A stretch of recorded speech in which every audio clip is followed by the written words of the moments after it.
So I started the YouTube channel as a way to just kind of I do some live streams and that type of thing, and try to share how I paint, and then that became a community of people that tune in for those, and the followership grew. I did monetize eventually, although I'm not gonna, it's not gonna be my full-time job because um, yeah, it's not what I want to do. But I like to teach, I like to share, and so that's a community of its own.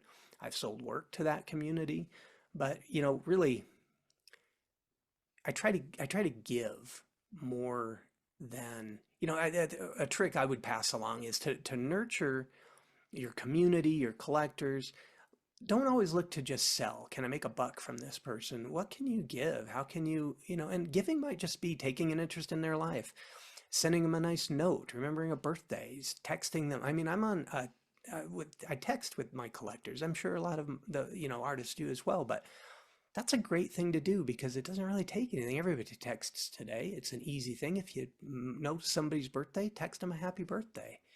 And so, seek to give some value rather than always just pulling value out of your audience, whether it's YouTube or your email list, your galleries, that kind of thing. Because um, this emotional bank um, concept, if you've heard of it, you can't keep making withdrawals out of your bank account without putting deposits in. So, I seek to make more deposits than withdrawals.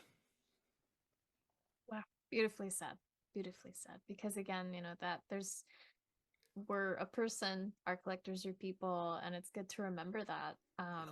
Because yeah, we need money to live and we need money to have, food on the table or mortgage and everything, pay our rent.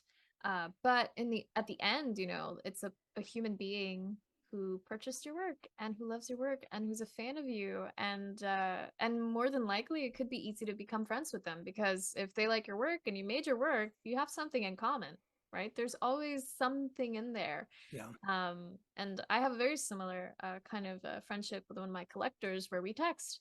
We'll send memes or call him on his birthday. And it's not just like it's like, oh, it's great that he bought my piece, but also like I appreciate this person as a person too. Um, Yep. so that's a great point. I mean, one, yes, okay, as a business person, useful because client, but also there's that gray area of like, well, they could be a friend as well. Or they're supporting you in a nice monetary way, but also in that emotional side. So Right, because it can yeah, be solitary being an artist. yeah, And, maybe we're more introverted. I'm a balance. I am an introvert. I feel very comfortable being introverted and alone in my studio and all of that. But, my business career kind of took me out of that and a forced extrovert. But now, I'm comfortable in both. So, I prefer it being introverted. But when you connect with people that love your work, it's a really easy friendship. You don't feel like you have to go out there. Sometimes that can be an energy drain having to be around people. But when it's the right people, it's a real boost. So artists and like-minded collectors and just doing great things in this world are a big source of energy for me. yes, totally. And the source of inspiration as well.